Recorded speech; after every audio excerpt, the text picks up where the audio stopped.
청취자 여러분 안녕하세요. 오늘 저희가 좀 깊이 파고들 자료는요. 구약성경 이사야서 37장에서 42장까지입니다. 네.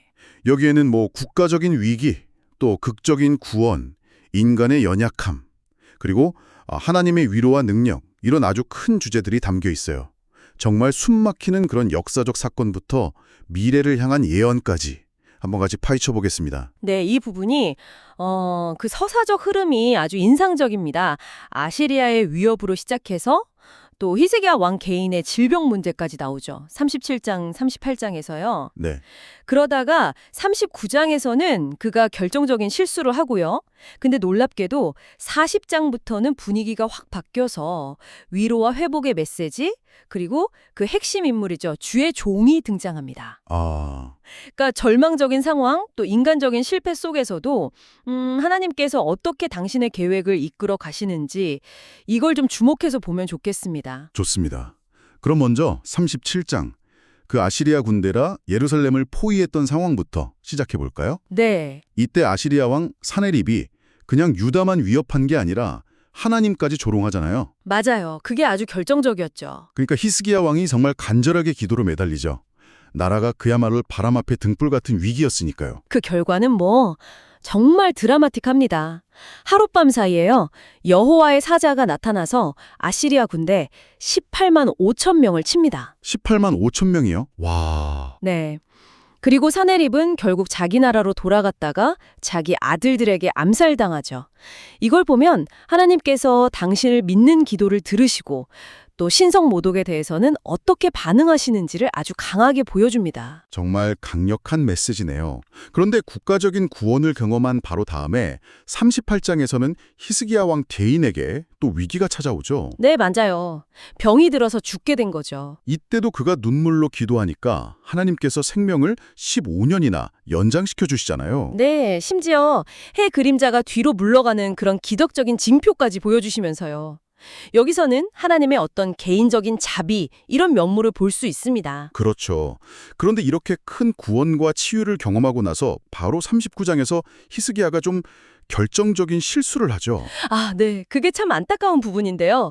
병문안을 온 바벨론 사절단에게 자기 보물창고, 무기고 그냥 모든 것을 다 보여주면서 자랑을 한 겁니다. 아니, 왜 그랬을까요? 그게 그냥 좀 교만했던 걸까요? 아니면 당시 어떤 외교적인? 글쎄요, 복합적이겠죠. 하지만 그 작은 교만 혹은 과시욕 같은 행동 하나가 결국 이사야를 통해 끔찍한 미래를 예언하게 만들죠. 그게 바로 바벨론 유배인가요? 맞습니다.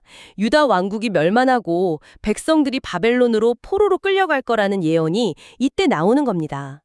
개인의 행동이 민족 전체의 운명에 영향을 미치는 거죠. 참 냉엄한 현실이에요. 와, 정말 극명한 대조네요. 국가적 구원, 개인적 치유, 다음에 이런 미래의 파멸 예언이라니. 그럼 여기서 이야기가 어떻게 흘러가나요? 이 절망적인 예언 다음에 갑자기 위로와 희망의 메시지가 나온다는 게 좀 놀라운데요? 네, 그게 바로 40장의 반전 매력입니다. 위로하라, 내 백성을 위로하라 라는 강력한 메시지로 시작하면서 분위기가 완전히 전환돼요. 위로로 시작하는군요. 네, 온 우주를 창조하시고 역사를 주관하시는 하나님의 그 압도적인 능력과 위대함을 선포합니다. 열방은 물 한 방울 같고 우상은 아무것도 아니라고 선언하시죠. 이게 이제 미래 회복의 발판을 놓는 거고요. 41장으로 넘어가면 더 구체적으로 하나님 자신이 역사의 주관자임을 강조하면서 이스라엘을 도울 어떤 이방 통치자의 등장을 암시하기도 합니다. 키루스 왕을 말하는 건가요? 네, 그렇게 해석되죠. 그러면서 우상의 헛됨을 다시 한번 지적하고요. 절망에 빠진 백성에게 내가 너희를 붙들고 있다. 두려워 말라. 이렇게 격려하시는 거죠. 그리고 그 유명한 구절.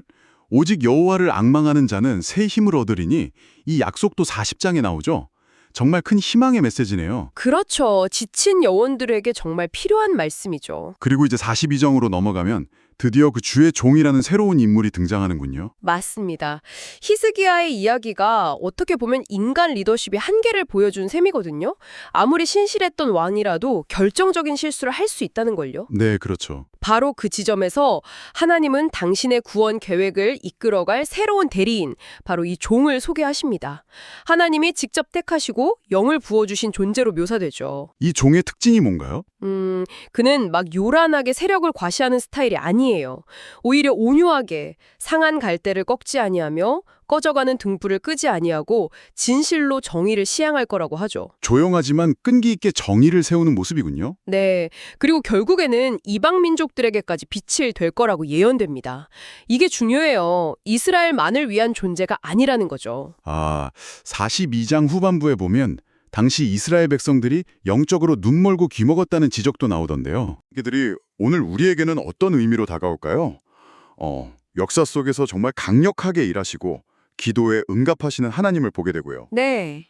또 동시에 인간의 교만이나 실수가 얼마나 심각한 결과를 가져올 수 있는지도 보게 되죠. 그렇죠. 하지만 그 모든 것 속에서도 심판 가운데서도 메시지는 결국 위로와 회복의 약속으로 나아갑니다. 그리고 그 희망의 중심에 바로 이 종이 있다는 거고요. 마지막으로 청취자 여러분과 함께 생각해 볼 질문을 던져보고 싶습니다. 네. 심판하시지만 동시에 구원하시고 또 위로하시면서 당신이 택한 종을 통해 결국 회복을 계획하시는 이 하나님의 모습이 담긴 고대의 기록이 오늘 우리가 씨름하는 정의, 리더십, 또 절망 속에서의 희망과 같은 문제들과 어떻게 연결될 수 있을까요? 그리고 또 하나, 오직 여호와를 앙망하는 자에게 약속된 그 새 힘이라는 것.